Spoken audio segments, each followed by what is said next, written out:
আমি বরিশালে একটি নির্বাচনী এলাকার প্রতিনিধিত্ব করেছি একাধিকবার।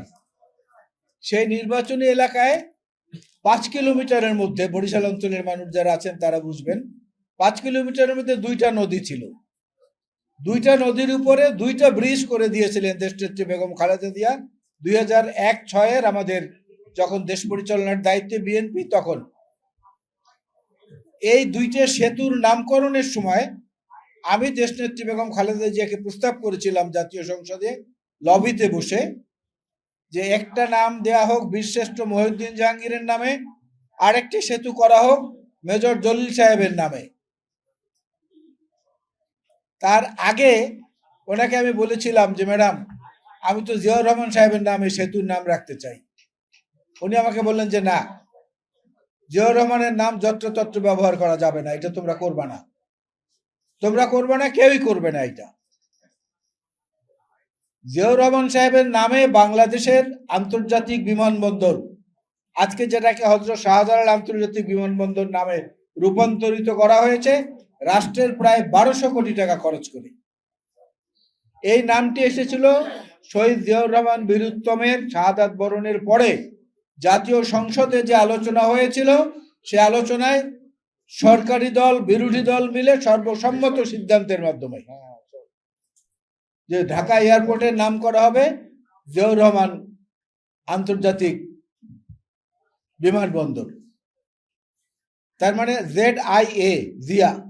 আপনারা ওই সময়টা মনে করে দেখেন, দেশ থেকে যাওয়ার সময়, ডিপার্চারের সময় এবং দেশে আবার ফেরার সময়, অ্যারাইভালের সময় পাসপোর্টের উপরে যে সিলটা দেয়া হতো তাতে লেখা থাকতো জিয়া, ZIA, অর্থাৎ জেডে জিয়া, আইতে ইন্টারন্যাশনাল, এতে এয়ারপোর্ট।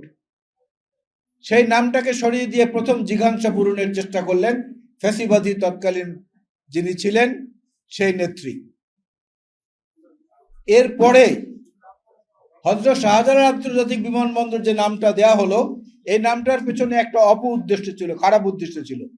ZIA, জিয়া মানে যেতে আসতে ঘোষণা, এবং সিলের উপরে নামটা, অর্থাৎ জিয়াউর রহমানের নামটা স্বয়ংক্রিয়ভাবে বাংলাদেশের মানুষের পাসপোর্টে চলে আসতো অন্য কোথাও যাতায়াত করতে গেলে পরে।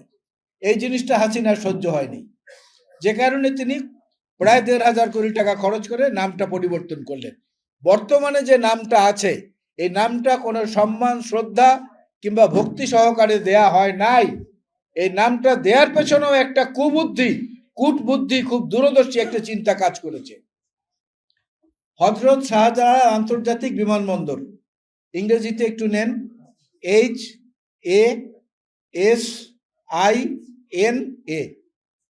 H A Hazrat, S A Shahjalal, আইতে ইন্টারন্যাশনাল, আইতে ইন্টারন্যাশনাল, এন, তারপরে INA ইন্টারন্যাশনাল, তারপরে এ, তাতে কি হলো? হাসিনা, HASINA।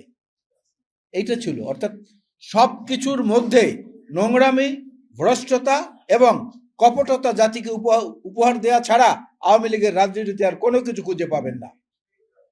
জিয়াউর রহমান শুধু স্বাধীনতার ঘোষণা করেছেন তাই না, মুক্তিযুদ্ধের সঠিক এবং নির্মোহ ইতিহাসে দেখবেন জিয়াউর রহমান হচ্ছেন প্রথম ফোর্সেস কমান্ডার মুক্তিযুদ্ধের।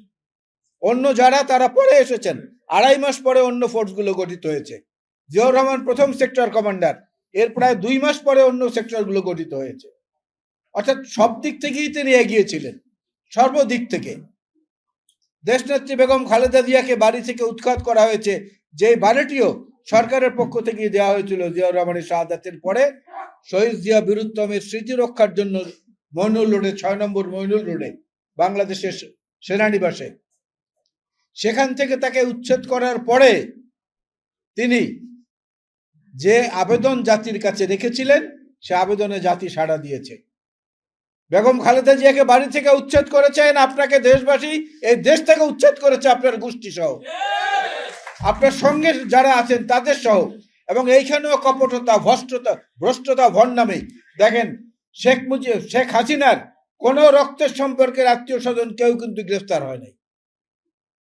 এবং 5ই আগস্টে পতনের ঘোষণা এসেছে, ওনার পলায়নের ঘোষণা এসেছে, ওনার আত্মীয় স্বজনরা চলে গেছে কিন্তু 2 তারিখে, 3 তারিখে, 1 তারিখে আগে ভাগে।